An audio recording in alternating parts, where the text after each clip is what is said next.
All right, this video is for 2Bar PSI. He seems to be the only person that's interested in pond content. I happen to be out here cleaning the ponds, so guess what, buddy? I am giving you an update of pond content. The offer still stands. If you ever want to come down to Reading area and check out the ponds, get a few beers, you are more than welcome to come on down here, but I'll show you the ponds. I just went and vacuumed out the ponds a little bit.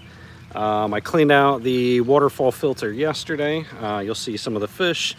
Fish are doing good. I did lose 2 fish over the winter though that were a little bit sick before the winter, and they didn't make it through. I got a stock tank in the basement to create a quarantine tank over the winter, but they got, forget what it's called, not bloat, but they got something where they swelled up in their fins, or their scales puffed up, and they passed on. But you probably see it. There's a bunch of new fish in there. This pond is way overstocked.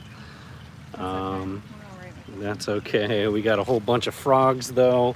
I have a big bullfrog bigger than my hand. You can see, I think it's a leopard frog maybe. There's another one over there. There we go. There's one over there. And this one here. There was another one that just jumped off into the other person's yard not too long ago. So I just filled these guys up. I expanded this pond out. You're going to see this bump out here. It's about another 125, 150 gallons or so because the babies, or the goldfish, keep on having babies. So all this is a mess. I just rebuilt this wall back up, but I got to throw mulch down and all kinds of stuff. I was getting ready to build a big bog filter around the back here, and I ended up kiboshing that project because I've been hearing about people still having plenty of problems with sludge buildup in their bog filters, so I don't want to go through all that and have more of a problem. But you can see, even with what I call questionable water quality, it is still pretty damn clean. I got some Metalla mats to take out of this. I have the regular fiber mats, and those things are getting all sludged up and gunked up, so I'm not a fan of those, getting rid of those. Putting Metalla mats in, and I think I'm going to move this water. I may move it back there more and build up the grade and just kind of make a stream coming around this Japanese maple. Maybe have it come around over here and drop down. This level I'm not too fond of, so I'm probably going to bring this down about a good 8 inches or so, try and make it look a little bit more level.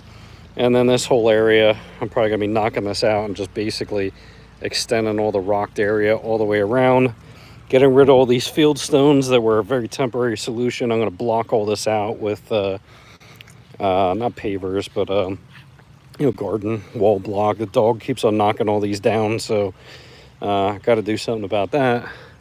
Dog's getting big. She's being a pain in the ass.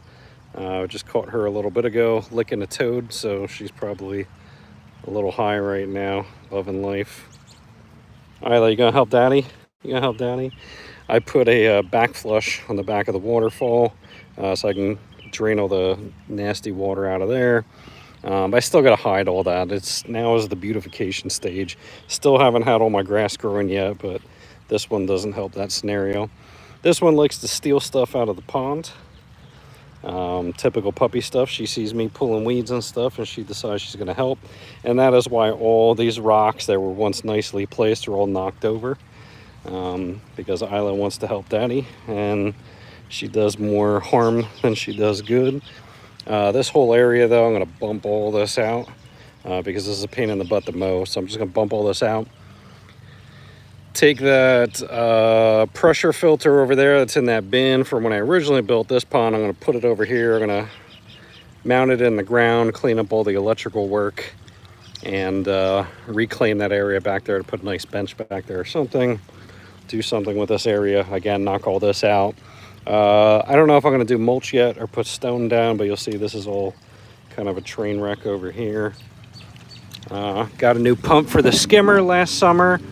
That thing is rocking and rolling through some pre-filters in there. I actually can't fit pre-filters in there like I used to, but this thing's kicking, doing its thing. So I think this is very grossly undersized, but I'm making the best of of a bad to mediocre situation.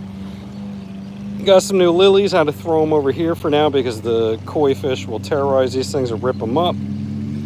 They were over there. If I keep them over there where they eat, they'll just absolutely just tear these things up. So I brought them over here. There's a smaller lily there, bigger one there. These are going to be a dark red. I believe these are going to be a bright purple with yellow centers. Got some, what do you call it? Frog's foot or something. What do we call this stuff? Frog something? Parrot's feather? Yeah, I like that stuff. This stuff usually goes crazy. Got some parrot's feather in there. And yeah, I mean, that's kind of generally it. See what fish we can see here.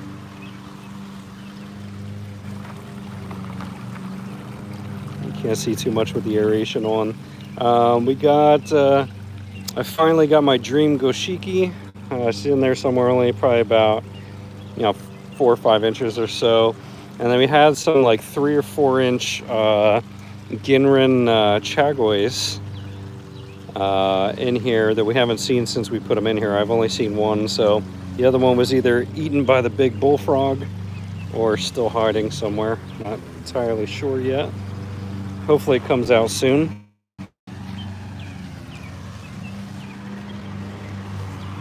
The Japanese maples are growing great. I wish they would go quicker because I want these things to be higher, because again, that one likes to make it her personal path to go around that backside there. She knocks all the rocks in, so I've learned lessons about stacking rock properly, because half of my rock wall is now in the bottom of the pond.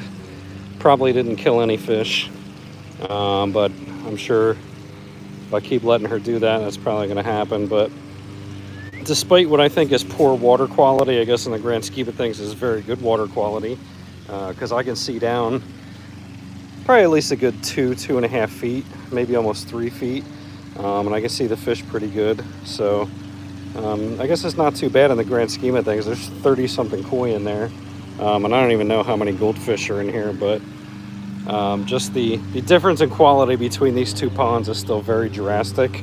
Lesson learned: don't believe the hype over there with putting rocks in, because that's probably created me more headaches than anything.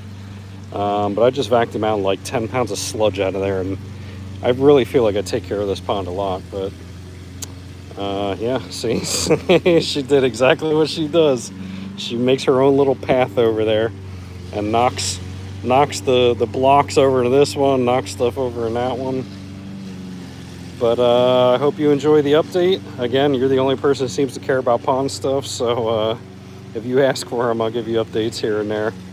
All right, thanks for watching, and like I said, that offer still stands. If you want to come down and catch a beer and hang out at the pond, that offer is there. What do you see, one of the babies? Your baby Goshiki. Oh yeah, I see the Goshiki all the time. There's my Goshiki down at the bottom. Somewhere now took off. That's one of them. That was my second attempt at a Goshiki. My third attempt was the most successful. But all right, thanks for watching.